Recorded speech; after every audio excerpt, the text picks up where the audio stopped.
Hi, welcome to Shrijay classes. आज मैं आप लोगों को कई बच्चों की ये डिमांड थी कि नरेशन को बताया जाए, और नरेशन चूँकि एक बहुत इम्पॉर्टेंट पार्ट होता है इंग्लिश ग्रामर में, और स्पेशली अगर देखें तो कम्युनिकेशन लेवल पे आप नरेशन को अगर नहीं लेते हैं पूरी रूल रेगुलेशन के साथ तो काम चल जाता है। उसका एक रीज़न ये होता है कि हम डायरेक्ट का फॉर्म ज़्यादा यूज़ करें और इनडायरेक्ट पे हम जाएं ही ना, तो हम अपनी बात को डायरेक्ट में ही कह देते हैं। तो इसलिए अगर कम्युनिकेशन लेवल पे बात करते हैं तो हमें नरेशन की आवश्यकता नहीं पड़ती है। But it is the very important कि रिटन इंग्लिश के केस में हमें 101% नरेशंस की ज़रूरत पड़ती है, और बिना नरेशन के हमारी ग्रामर अधूरी होती है। इसलिए इंग्लिश ग्रामर में हम नरेशन को एक बहुत ही इम्पॉर्टेंट लेकर के चलते हैं, और इसको इम्पॉर्टेंस देना इसलिए भी ज़रूरी होता है कि बिना इसके लिटरेचर इंग्लिश में हम पूरी तरह से परफेक्ट नहीं हो पाते। तो यहाँ पे हम देख रहे हैं कि स्पीच आर नरेशन, इसे हम स्पीच भी कहते हैं और नरेशन भी कहते हैं। दूसरी बात, फिर इसके बाद आता है कि डायरेक्ट स्पीच और इनडायरेक्ट स्पीच। डायरेक्ट स्पीच ये मैं आपको पहले बता देना चाहता हूँ कि कई लड़कों ने इस चीज़ के लिए डिमांड किया कि सर इसे ज़रूर बताएं, क्योंकि कुछ लड़के ऐसे भी होते हैं जो इंटरमीडिएट लेवल पे सिलेबस, हाई स्कूल लेवल पे सिलेबस, तो वहाँ पे कुछ दिक्कतें ऐसी आती हैं, तो कई बार कन्फ्यूजन्स भी होते हैं। तो उसके लिए मैंने यहाँ पे आप लोगों के लिए स्पेशल क्लास रखा है, और अगर आप इसको ध्यान से देखते हैं तो आपको पूरी चीज़ क्लियर हो जाएगी, और आपको इन फ्यूचर कोई भी किसी भी तरह का कन्फ्यूज़न नहीं आएगा और कोई भी प्रॉब्लम नहीं आएगी।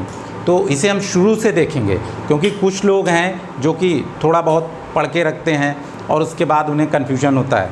कुछ लोग ऐसे भी होते हैं जो शुरू से शायद उसे देख रहे हैं। तो इस कंडीशन में उन सभी के लिए ये वीडियो इम्पॉर्टेंट है कि आप शुरू से इसे देखेंगे और सारी चीज़ें शुरू से लेकर के चली जा रही हैं। तो मेरे ख्याल से आप इसको अगर शुरुआती से अगर पढ़ के चलते हैं तो आपके लिए किसी भी तरह का कोई कन्फ्यूजन भी नहीं आएगा, और आप बिल्कुल परफेक्ट हो जाएंगे नरेशन में, आई प्रॉमिस यू। यहाँ पे देखिए, डायरेक्ट स्पीच और इनडायरेक्ट स्पीच। तो जब भी स्पीच की हम बात करते हैं तो इन दो नाम बहुत ही कॉमन होते हैं, डायरेक्ट स्पीच और इनडायरेक्ट स्पीच। ये हैं क्या, पहले इसको जानना ज़रूरी है। डायरेक्ट स्पीच जब हम अपनी बात को डायरेक्टली किसी अदर पर्सन से कहते हैं, जिस तरह से कहते हैं, तो वो डायरेक्ट स्पीच कहलाता है। लेकिन यही चीज़ हम अगर किसी माध्यम को बीच में रख करके कहते हैं या किसी तीसरे पर्सन से हम बात करते हैं, तो उस कंडीशन में इनडायरेक्ट स्पीच आपका आता है। तो कहने का मतलब है कि जब हम सीधे डायरेक्ट दूसरे पर्सन से बात कर रहे होते हैं तो वहाँ पे डायरेक्ट स्पीच, और किसी तीसरे पर्सन से हम कि दूसरे पर्सन के बारे में बात कर रहे हैं तो उस कंडीशन में हमारा इनडायरेक्ट स्पीच। तो इनडायरेक्ट स्पीच में मीडियम आता है। ये सीधी सी बात क्लियर हो रही है। और यहाँ पर कुछ चीज़ें आपको विशेष ध्यान देने योग्य हैं जो शुरुआती ज़रूरत है। शुरुआत में यहाँ पे एक एग्जाम्पल के रूप में लिया गया है कि डायरेक्ट स्पीच में क्या होता है। डायरेक्ट स्पीच में हमेशा दो भाग में दो सेंटेंस जुड़े हुए होते हैं, साथ में होते हैं। He said I am ready. यहाँ पे ही सेड आपका रिपोर्टिंग वर्ब है, सेड रिपोर्टिंग वर्ब है, और आई एम रेडी जो हमेशा इन्वर्टेड कॉमा के अंदर रहता है। कहने का मतलब है जो कह रहा होता है, वो जो बात कहता है, तो जो कह रहा होता है वो आपका रिपोर्टिंग वर्ब में आता है, और जो बात कही जाती है वो आपका रिपोर्टेड स्पीच है, जैसे यहाँ पे आई एम रेडी। और जो बात कही जाती है वो हमेशा इन्वर्टेड कॉमा के अंदर ही होती है। ये डायरेक्ट स्पीच की पहली आइडेंटिटी है, इसको आपको ध्यान रखना है। और जब हम इसको इनडायरेक्ट स्पीच में ले जाते हैं तो वहाँ पर कुछ चेंजेस होते हैं, जिसमें इन्वर्टेड कॉमा भी ख़त्म हो जाता है और बीच में दोनों सेंटेंस को एक जोड़ने वाला शब्द आ जाता है। और यहाँ पे आप देख रहे हैं कि असर्टिव का केस है, अफर्मेटिव का केस है। तो अफर्मेटिव के केस में हमेशा जो हम जोड़ने के लिए शब्द प्रयोग करते हैं वो दैट होता है।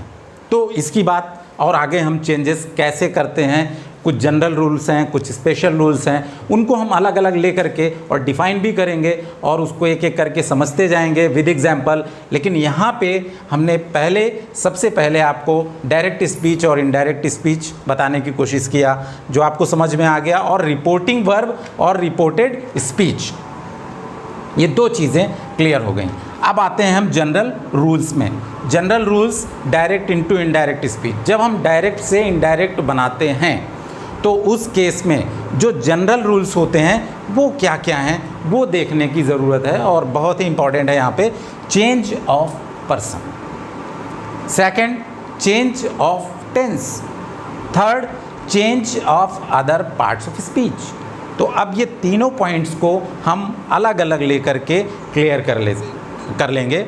और यहाँ पे आप देख रहे हैं कि सबसे पहले हमने चेंज ऑफ पर्सन लिया है, जिसके लिए एक फार्मूला भी यहाँ पे रखा हुआ है। और इस फार्मूले को अगर हम समझ के रखते हैं, और कहने का मतलब अगर ये फार्मूला क्लियर हो जाता है तो फिर हमें चेंज ऑफ पर्सन की समस्या हमेशा के लिए ख़त्म हो जाती है। जब भी हम डायरेक्ट से इनडायरेक्ट बनाएंगे तो उस केस में चेंज ऑफ पर्सन का क्या रोल होता है उसको हमें समझने के लिए ये फॉर्मूला समझना बहुत ज़रूरी है। और ये फार्मूला है SON सन अपॉन 1 2 3।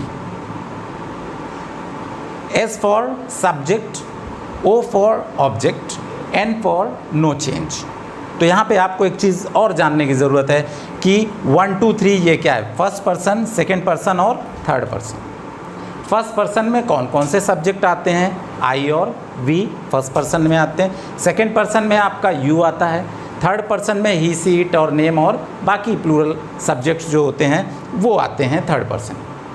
तो यहाँ पे हमें देखना है कि जब भी हमारा रिपोर्टेड स्पीच के केस में, ध्यान से समझिएगा, रिपोर्टेड स्पीच के केस में अगर सब्जेक्ट जो हमारा फर्स्ट पर्सन अगर आता है, अगर फर्स्ट पर्सन है तो वो किसके हिसाब से चेंज होगा, फर्स्ट पर्सन जो रिपोर्टिंग वर्ब के सब्जेक्ट के अकॉर्डिंग चेंज होगा। इसको हम एग्जाम्पल से भी क्लियर करेंगे, लेकिन अभी यहाँ पे ध्यान से आप इस चीज़ को समझ लें कि जब भी हम चेंज करेंगे पर्सन को तो फर्स्ट पर्सन रिपोर्टेड स्पीच में अगर हमारा फर्स्ट पर्सन यूज़ हुआ है तो वो चेंज होगा किसके अकॉर्डिंग, रिपोर्टिंग वर्ब के सब्जेक्ट के अकॉर्डिंग। इसी तरह से अगर सेकेंड पर्सन रिपोर्टेड स्पीच में अगर सेकेंड पर्सन यूज़ होता है, कहने का मतलब यू, फर्स्ट पर्सन आई और वी हो गया, तो आई और वी अगर हुआ तो रिपोर्टिंग वर्ब के सब्जेक्ट के अकॉर्डिंग हम चेंज करेंगे। जिस फॉर्म में रिपोर्टिंग वर्ब का सब्जेक्ट होगा उसी फॉर्म में हम उसे चेंज कर देंगे। इसी प्रकार से अगर सेकेंड पर्सन है तो यहाँ पे हम क्या करेंगे कि ऑब्जेक्ट के अनुसार, किसके ऑब्जेक्ट के, रिपोर्टिंग वर्ब के ऑब्जेक्ट के अनुसार हम यहाँ पे चेंज करेंगे। और यही चीज़ ध्यान देने की बात है कि अगर थर्ड पर्सन आता है, थर्ड पर्सन मतलब ही, सी, इट और नेम या प्लूरल के केस आते हैं, तो उस केस में हम N for no change, N for no change, तो हम किसी तरह का चेंज नहीं करते हैं। तो कहने का मतलब है कि जब भी हम डायरेक्ट से इनडायरेक्ट बनाएंगे तो उस केस में ये फॉर्मूला हम चेंज ऑफ पर्सन के रूप में जानेंगे, और इस फॉर्मूले के अकॉर्डिंग हम जो चेंज कर रहे होंगे, कहने का मतलब है कि फर्स्ट पर्सन जब भी आएगा रिपोर्टेड स्पीच में जब भी फर्स्ट पर्सन का केस आएगा तो रिपोर्टिंग वर्ब के सब्जेक्ट के अकॉर्डिंग होगा चेंज, और सेकेंड पर्सन आएगा तो रिपोर्टिंग वर्ब के ऑब्जेक्ट के अकॉर्डिंग होगा, और थर्ड पर्सन आएगा तो नो चेंज होगा। राइट, इतना क्लियर। और इसके आगे फिर हम अगले, यहाँ पे आप नोट के रूप में 3 बातें जो बहुत ही इंपॉर्टेंट हैं उनको अच्छे से समझ लीजिए। फर्स्ट है यहाँ पे, if reporting verb is in present or future. अगर हमारा रिपोर्टिंग वर्ब प्रेजेंट या फ्यूचर में होगा तो no change in tense of indirect speech. तो इनडायरेक्ट स्पीच में हम किसी भी प्रकार के टेंस में चेंज नहीं करते हैं। लेकिन यही चीज़ आपको ध्यान देना है कि अगर रिपोर्टिंग वर्ब हमारा अगर पास्ट में है तो उस केस में हमें रिपोर्टेड स्पीच के टेंस में परिवर्तन करना है, जो आपको नीचे दिया गया है। दूसरी बात यहाँ पे है कि if indirect speech is in assertive sentence. Assertive sentence means affirmative और नेगेटिव। अगर आपको इनडायरेक्ट स्पीच में असर्टिव सेंटेंस मिलता है तो आप दैट का प्रयोग, that will be used on the place of inverted commas. आप इन्वर्टेड कॉमा की जगह दैट का प्रयोग करेंगे दोनों सेंटेंस को जोड़ने के रूप में। और फिर तीसरा आप देख रहे हैं कि इफ़ रिपोर्टिंग वर्ब से, सेज, सेड और टू के बाद ऑब्जेक्ट आएगा तो इसे हम चेंज करते समय in indirect speech tell, tells, told, say की जगह टेल, सेज की जगह टेल्स, सेट की जगह टोल्ड और टू हट जाएगा और ऑब्जेक्ट आपका वैसा ही बना रहता है। अब उसके बाद हम जल्दी से यहाँ पे देख लें कि change of tense. Change of tense में आप देख रहे हैं कि डायरेक्ट और इनडायरेक्ट दोनों के केस यहाँ पे दिए हुए हैं। अगर डायरेक्ट में आप रिपोर्टेड स्पीच, यहाँ रिपोर्टेड स्पीच की बात होगी टेंस की, रिपोर्टेड स्पीच का अगर सेंटेंस आपका सिंपल प्रेजेंट है तो इनडायरेक्ट बनाते समय हम सिंपल पास्ट कर देंगे। अगर प्रेजेंट कॉन्टीन्यूअस है तो पास्ट कॉन्टीन्यूअस में चेंज कर देंगे। अगर प्रेजेंट परफेक्ट है तो पास्ट परफेक्ट में चेंज कर देंगे। प्रेजेंट परफेक्ट कॉन्टीन्यूअस है तो पास्ट परफेक्ट कॉन्टीन्यूअस में चेंज कर देंगे। पास्ट इंडेफिनिट है तो पास्ट परफेक्ट में चेंज कर देंगे। पास्ट परफेक्ट है तो पास्ट परफेक्ट कॉन्टीन्यूअस में चेंज कर देंगे। और पास्ट परफेक्ट कॉन्टीन्यूअस है और पास्ट परफेक्ट, तो यहाँ पे पास्ट परफेक्ट और पास्ट परफेक्ट कॉन्टीन्यूअस चेंज नहीं होंगे।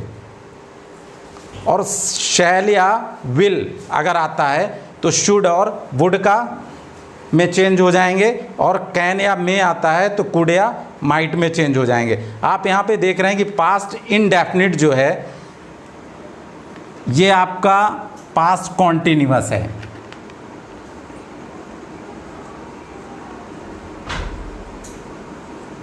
तो यहाँ पे पास्ट इंडेफिनिट का पास्ट परफेक्ट में चेंज करेंगे, पास्ट कॉन्टीन्यूअस का पास्ट परफेक्ट कॉन्टीन्यूअस में, और पास्ट परफेक्ट का और पास्ट परफेक्ट कॉन्टीन्यूअस का चेंज नहीं होता है रिपोर्टेड स्पीच में डायरेक्ट से इनडायरेक्ट बनाते समय। और शैल या विल आ रहा है तो ये शैल का शुड और विल का वुड, और कैन या मे मॉडल ऑक्सिलरी में आपका आता है तो कुड या कुड, कैन का कुड और मे का माइट हो जाता है। तो इसके लिए कंपलसरी क्या है कि जो आपका रिपोर्टिंग वर्ब होगा वो हमेशा पास्ट में होगा, तभी यहाँ पे आप change of tense according to this condition आप कर सकते हैं। यहाँ पे आप देख रहे हैं कि थर्ड नंबर जो change of other parts of speech के रूप में है। तो पार्ट्स ऑफ स्पीच में चेंजेस कैसे होते हैं वो आपको यहाँ पे देखना है। इसको हम एक सरल भाषा में ये भी कह सकते हैं कि नज़दीक के लिए जो नज़दीक सूचक जो शब्द होते हैं उन्हें हम दूरी बताने वाले शब्दों में चेंज कर देते हैं। जैसे कि डायरेक्ट से इनडायरेक्ट बनाते समय दिस है तो दिस ये नज़दीकी बताता है और दैट ये दूरी बताता है, तो दिस को हम दैट में चेंज कर देंगे, दीज को दोज में चेंज करेंगे, हियर को देयर में चेंज करेंगे, हेंस को देंस में चेंज करेंगे, और नाउ को देन में चेंज करेंगे, दस को सो में चेंज करेंगे, टुडे को दैट डे, यस्टरडे को the day before and the previous day or the previous day, ठीक है, और टुमारो को the next day or the following day.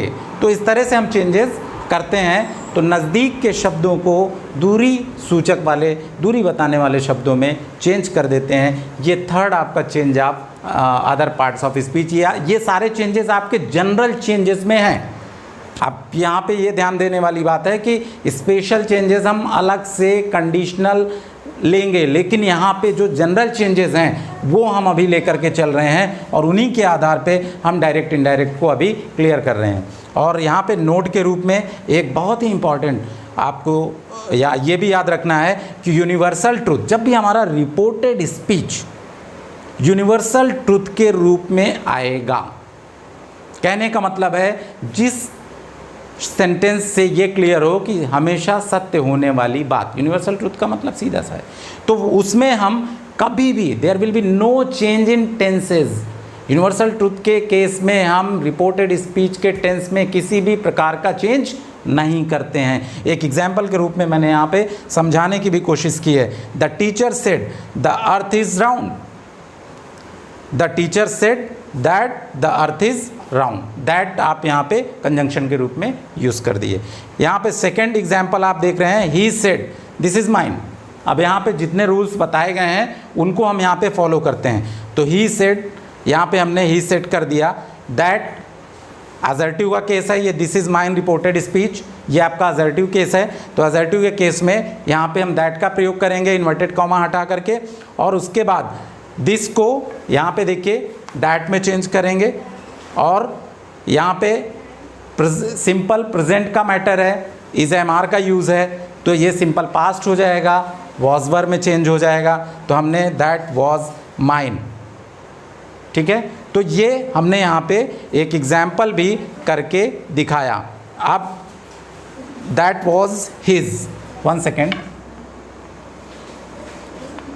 That was his,